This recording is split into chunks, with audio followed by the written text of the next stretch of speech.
Om Swastiastu. Bagaimana kabar kalian hari ini? Saya harap selalu dalam keadaan sehat walaupun di masa pandemi kali ini.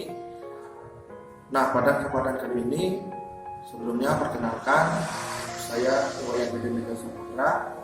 Saya guru bahasa Indonesia di SMP Negeri Hindu 3 Lawatu. Nah, pada kesempatan kali ini kita akan membahas tentunya materi-materi tentang bahasa Indonesia. Namun sebelum itu, silakan simak video berikut ini. Assalamualaikum, selamat datang kembali di Dapur Umi. Di video kali ini kita akan membuat Japanese souffle pancake yang lagi ngehits banget. Kalau mau beli harus antri, tapi kita bisa kok bikin sendiri dengan hasil yang memuaskan hanya dengan 4 bahan utama. Ikutin step by stepnya dengan benar. Sekarang langsung aja kita buat sama-sama. Pertama, kita akan membuat cetakannya dulu. Teman-teman bisa siapkan kertas HVS yang sudah dipotong dengan lebar 6 cm dan panjangnya mengikuti lebar kertas. Ini sebenarnya bisa langsung digunakan, tapi kalau teman-teman mau dilapis dulu pakai kertas baking. Kertas bakingnya ukurannya sama dengan kertas HVS-nya, kemudian kita lapis seperti ini. Kertas baking nanti ada di bagian dalam. Kemudian kita buat lingkaran, diameternya sekitar 7-8 cm. Di sini aku buat ukuran 8 cm ya. Selanjutnya rekatkan dengan stapler seperti ini, atau bisa juga pakai selotip. Cuman kalau pakai selotip jangan full sampai ke bawah. Nah, cetakannya udah jadi ya. Untuk perbedaan menggunakan kertas HVS aja dibandingkan dengan kertas HVS plus kertas baking nanti kita lihat di akhir video ini ya. Siapkan wadah, masukkan 2 kuning telur, tambahkan 30 ml susu cair full cream,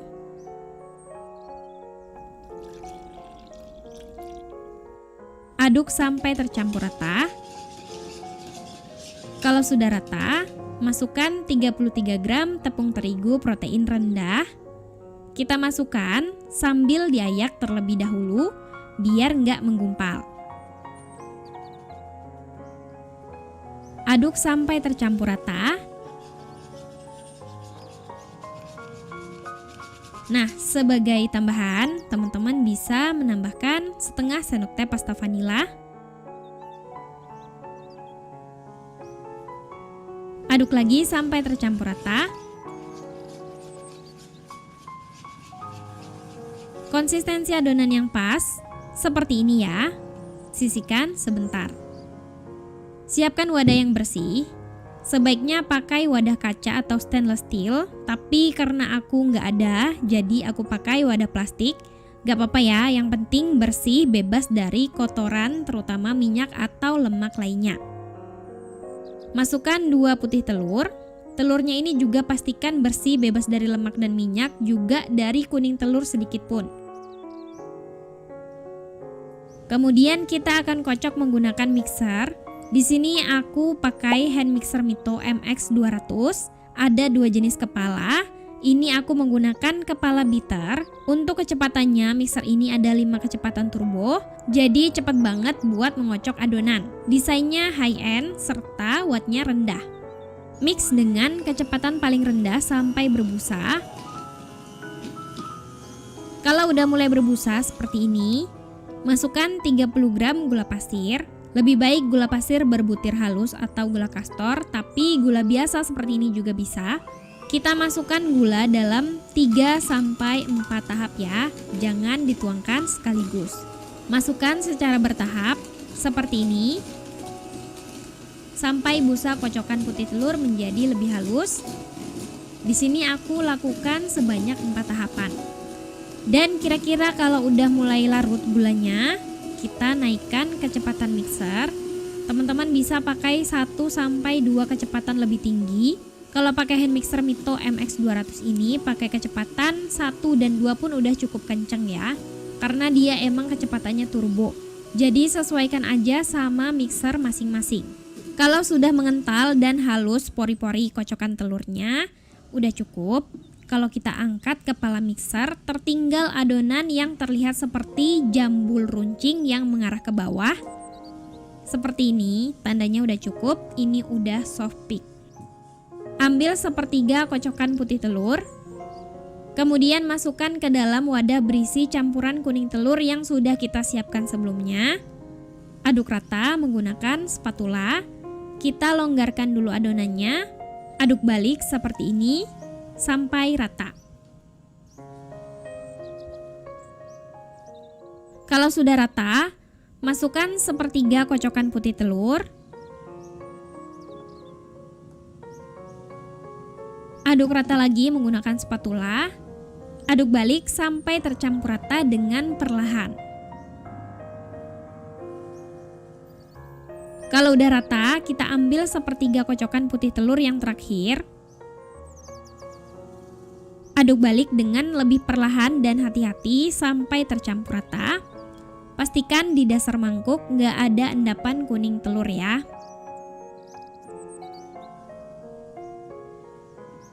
Kalau udah tercampur rata dan konsistensi adonan kental serta ringan seperti ini, udah cukup. Siap langsung dipanggang di teflon. Di sini aku udah memanaskan terlebih dahulu wajan anti lengket beserta tutupnya. Ini adalah wok 28 cm Cosmo Pan Stain Cookware. Beli satu set udah dapat 3 pan multifungsi. Ini bisa disusun secara menumpuk jadi nggak perlu khawatir baret. Bahan coatingnya FDA approved, bisa digunakan di kompor listrik maupun kompor gas. Untuk api kompor yang kita gunakan itu kecil banget ya, kayak gini. Pastikan juga udah panas. Kemudian letakkan cetakan yang udah kita buat tadi. Tuangkan adonan ke dalam cetakan. Tuangkan sekitar 3/4 ukuran cetakan. Jangan penuh-penuh karena nanti bakalan mengembang. Kalau cetakan sudah terisi adonan, kita beri tutup dan panggang selama 7-10 menit sampai sisi bawah kecoklatan dan kokoh. Setelah 7-10 menit, kita akan balikkan cake-nya. Gunakan spatula atau sutil yang bawahnya cukup tipis untuk memudahkan. Angkat. Kemudian menggunakan tangan kita balikkan cake. Hati-hati ya karena ini cukup panas. Kita balikkan juga untuk yang lainnya. Ketika sudah dibalik, terlihat permukaannya coklat tapi nggak gosong dan nggak kempes. Matangnya cukup ya. Kalau masih kurang bakalan menyusut di tengahnya. Kita tutup lagi dan tunggu sekitar 7-10 menit atau sampai matang. Kalau udah matang, kita angkat. Bantu pakai tangan, angkat juga yang lainnya. Setelah diangkat, langsung aja segera kita buka cetakannya. Karena kalau dibiarkan lama-lama akan kisut di dalam cetakan. Dan ini yang pakai kertas HVS, hasilnya mulus dan lingkarannya bagus.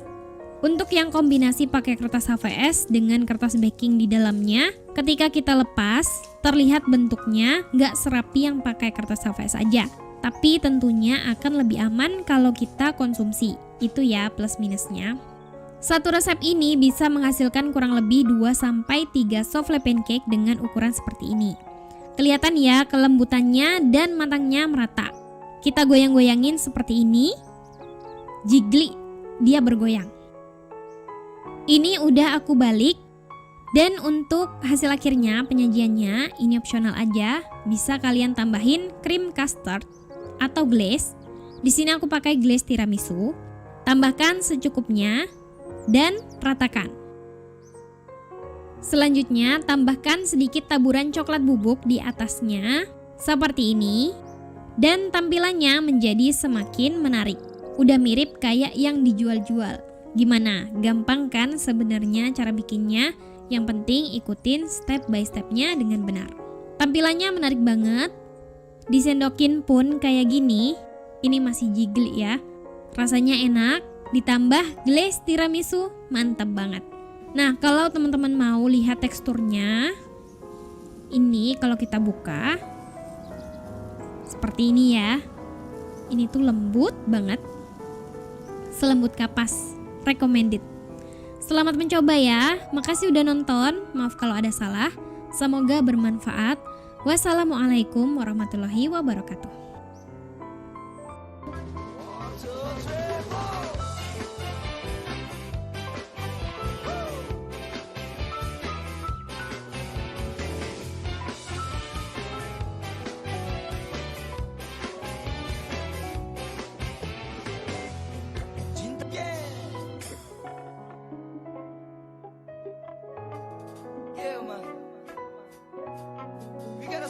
song for a brother right there. Yes, I. 1, 2, 3, 4.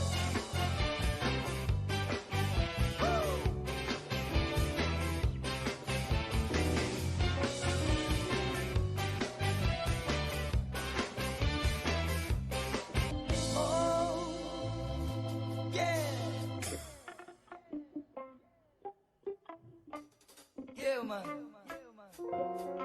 We gotta sing this song for a brother right there. Yes, I.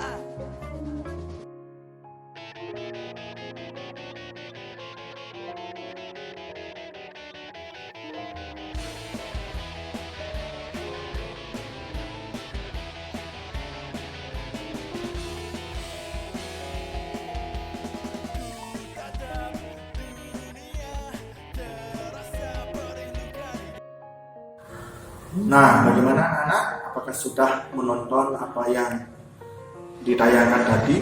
Nah, dari video tersebut tentunya sekarang kita bukan membahas tentang makanan, tetapi dari video tersebut kita dapat mengetahui bagaimana cara membuat sesuatu. Tentunya apa yang kita bahas hari ini berkaitan dengan apa yang sudah kalian tonton tadi. Apa itu? Ya, betul sekali. Sekarang kita akan membahas tentang teks prosedur. Ada yang pernah mendengar apa itu teks prosedur?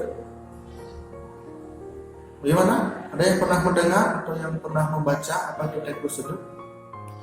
Ya, bagus.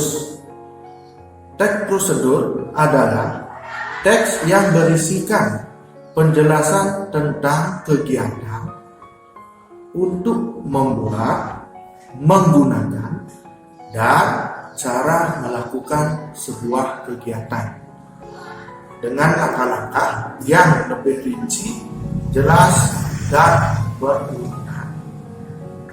Sebenarnya, teks prosedur itu sudah sering kita lakukan dalam kehidupan sehari-hari. Contoh kecil, ketika kita disuruh untuk membuat katakanlah membuat kopi oleh bapak atau ayah ataupun siapapun itu yang ada di rumah, itu sudah merupakan langkah-langkah teks prosedur. Mengapa? Dalam kegiatan yang kalian lakukan itu sudah berisi langkah-langkah. Misalnya mulai dari menyalakan kompor, dari memanaskan air, dari mencampurkan gula dan kopi, hingga sampai kopi itu siap disajikan. Nah, semua itu merupakan teks prosedur. Namun, kita tidak begitu tahu, tidak begitu menyadari di pikiran kita ketika mendengar prosedur, sudah apa itu teks prosedur? Nah, maka dari itu, banyak yang mengatakan bahwa pelajaran bahasa Indonesia itu sulit. Nah, sekarang kita lebih mendalami apa itu teks prosedur. Nah, teks prosedur ini memiliki ciri-ciri. Kira-kira apa saja ciri-ciri teks prosedur tersebut? Ada yang tahu?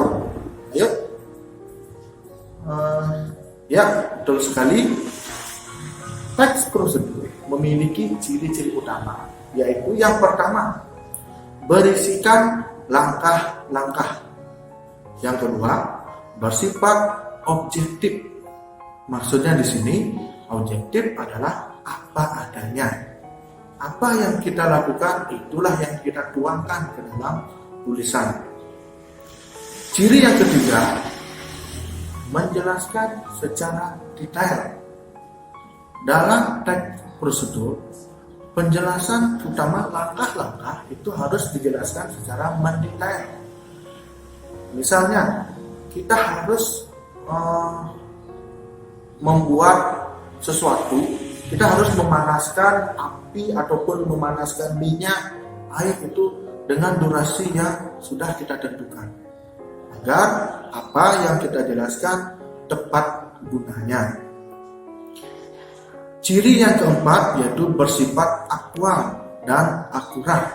Artinya, langkah yang kita sajikan kepada pembaca itu harus tepat, tidak boleh salah. Ya, karena dari ciri-ciri tersebut, harapkan kalian dapat menentukan ketika kalian menemukan sebuah teks. Oh, ini loh teks prosedur. Kenapa? Nah, berdasarkan ciri-ciri itu, kalian memberikan alasan kenapa teks yang kalian temukan itu merupakan teks prosedur. Nah, baiklah, sekarang kita lanjut ke pembahasan berikutnya, yaitu tentang struktur teks prosedur. Pernah mendengar kata struktur? Apa itu struktur, anak-anak? Ya, betul sekali, struktur adalah bagian-bagian dari teks prosedur.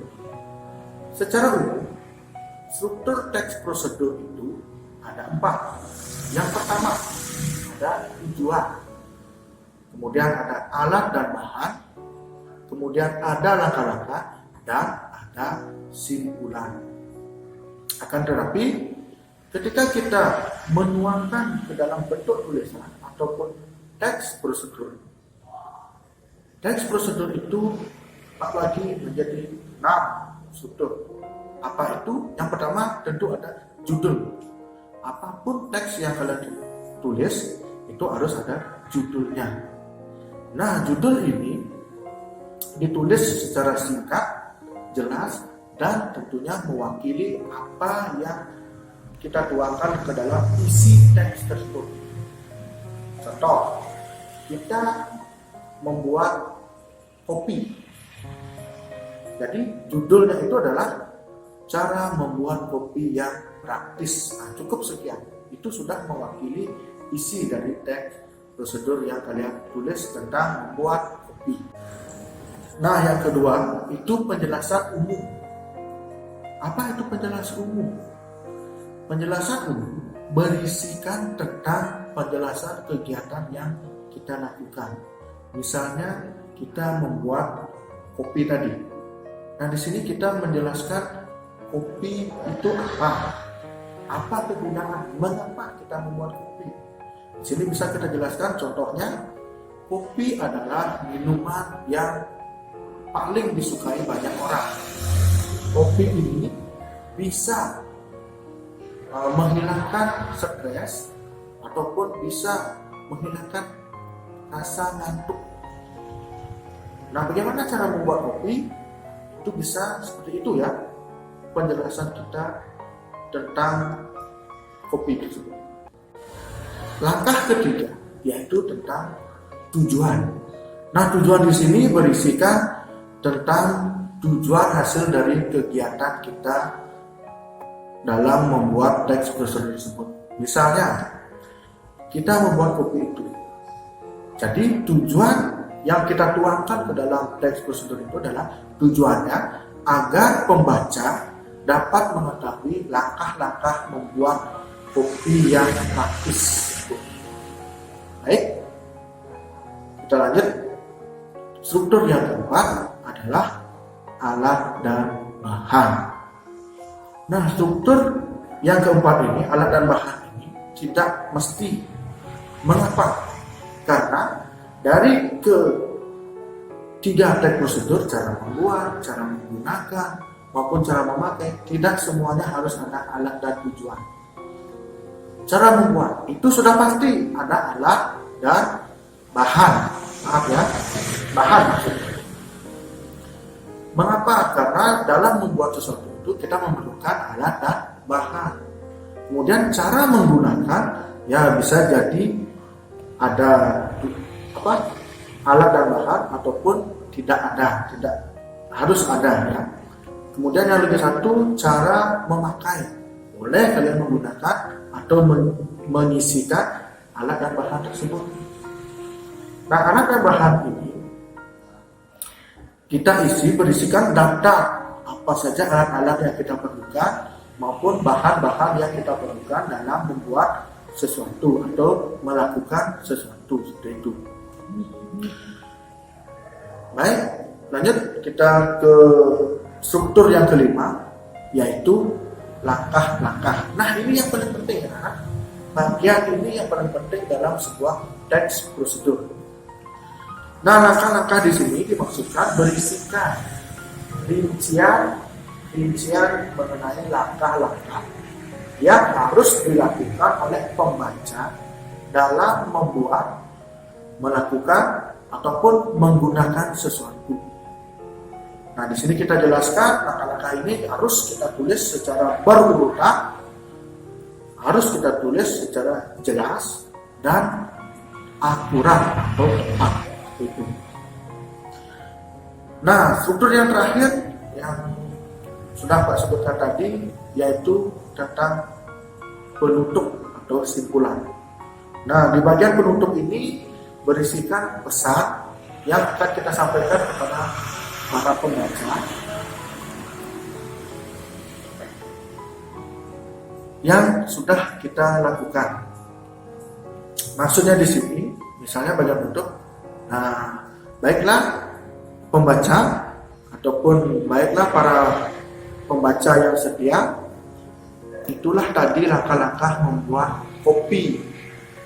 Nah, pesan dalam membuat kopi, usahakan pada saat kita memerlukannya agar kopi yang kita bikin itu tidak mubazir. Ya. Nah, itu yang mengenai struktur teks prosedur. Untuk lebih jelasnya, sekarang Pak akan memberikan contoh teks prosedur yang sudah jadi. Nah, dari teks prosedur yang sudah jadi ini, kita akan perhatikan strukturnya satu demi satu, yang mana sih yang dimaksud dari struktur-struktur tersebut. Nah, inilah teks prosedur. Nah, bisa kalian perhatikan, ini contoh teks prosedur yang sudah jadi.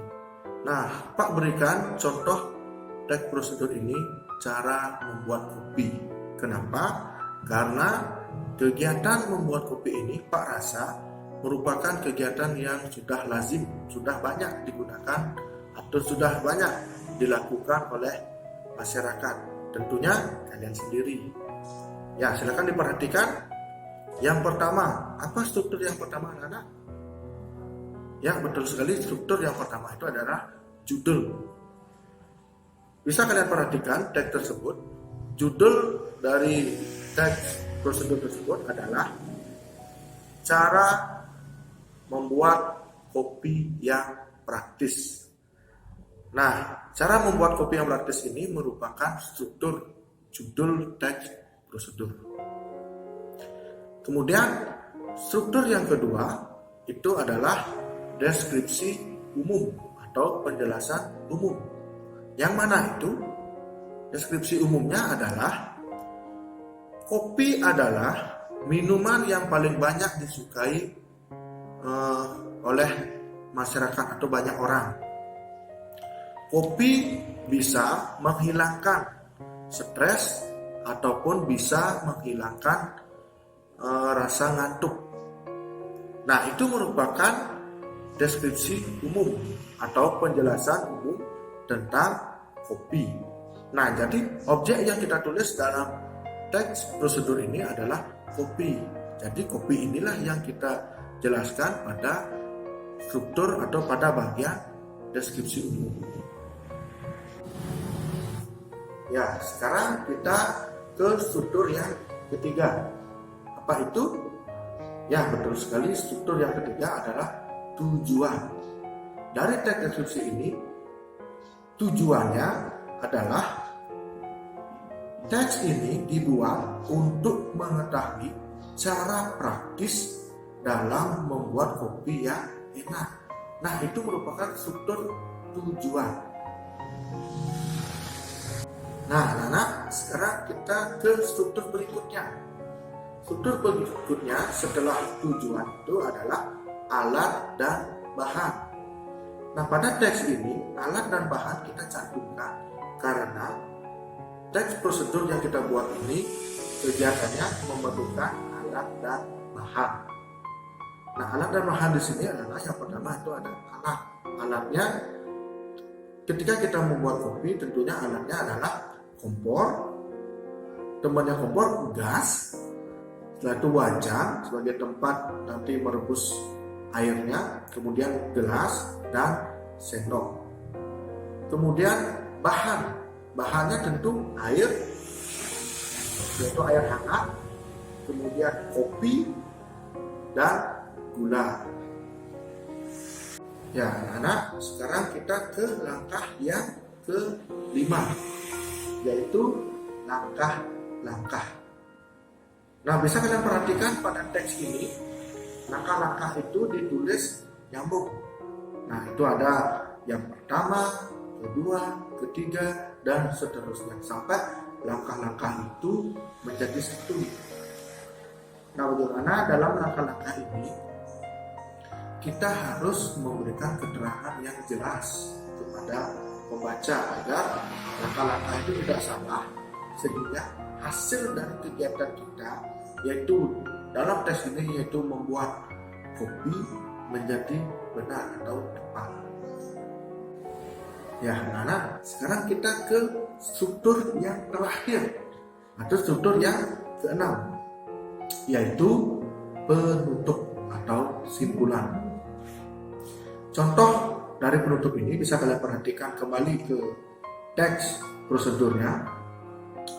Penutupnya adalah, baiklah pembaca yang setia, itulah langkah-langkah yang dapat kita lakukan dalam membuat kopi yang enak secara praktis. Pesan untuk pembaca, buatlah kopi pada saat kita ingin minum kopi, agar kopi yang kita buat tidak mubazir. Selamat mencoba.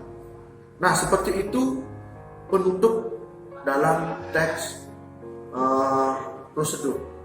Nah, jadi kalian bisa membuat teks prosedur itu dengan kegiatan-kegiatan yang mungkin yang sering kalian lakukan agar gampang kalian menuangkannya ke dalam bentuk tulisan. Nah, anak-anak, demikianlah tadi penjelasan kita tentang teks prosedur. Nah, masih ada materi-materi tentang teks prosedur yang lainnya yang akan mungkin kita bahas pada video-video berikutnya. Semoga apa yang Pak jelaskan dalam video ini dapat bermanfaat buat kalian semuanya. Semoga pandemi ini cepat berlalu. Sebelum kita akhiri, Pak ingatkan 3M. Memakai masker, mencuci tangan, dan menjaga jarak. Semoga kalian semua selalu dalam keadaan sehat. Akhir kata, Pak akhiri dengan para bersanti. Om Santi Santi Santi Om.